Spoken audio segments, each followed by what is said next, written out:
Bonjour et bienvenue sur le masque élégant Web TV du Sacré-Cœur 79. Eh bien, ça y est.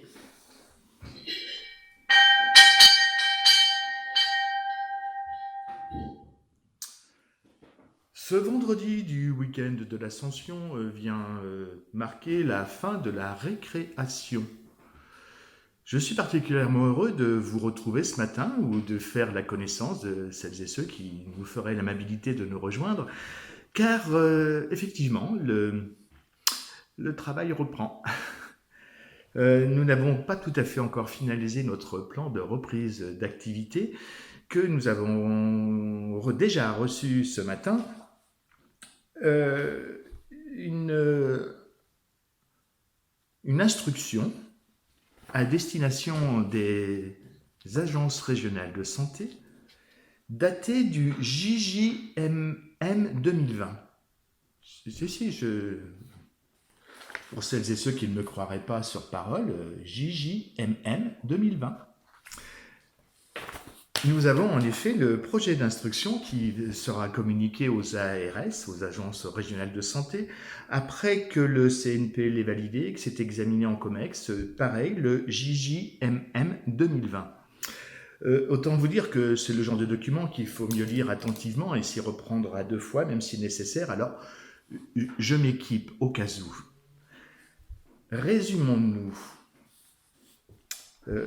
Le président de la République a fait une annonce le 25 mars 2020 et conformément à cette annonce, une enveloppe de 750 millions d'euros de financement complémentaire est prévue pour le versement d'une prime exceptionnelle aux salariés des établissements et services médico-sociaux pour personnes âgées à hauteur de 506 millions d'euros. Les dés sont jetés et selon qu'on soit en zone verte ou en zone rouge ou en orange, le montant de cette prime a été fixé à 1 000 euros. Donc, pour ce qui nous concerne, dans le département du 79, cette prime sera donc de 1 000 euros. Nous avions tous entendu, je pense, qu'il était demandé aux établissements de faire en sorte que cette prime soit payée au mois de mai ou au plus tard au mois de juin.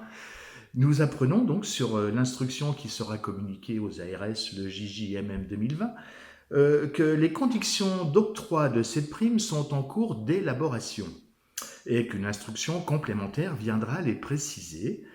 Et dès que ces conditions seront définies, vous êtes invités, les ARS sont donc invités à lancer une enquête auprès des ESMS pour déterminer le montant des crédits nécessaires.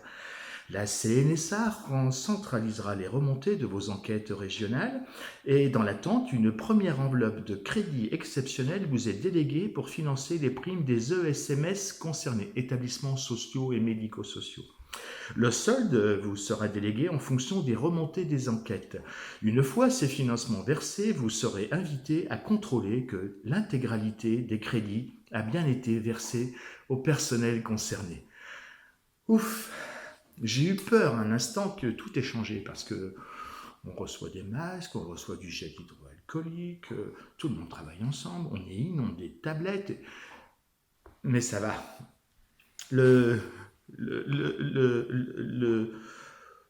Tout redevient normal, quoi, en fait.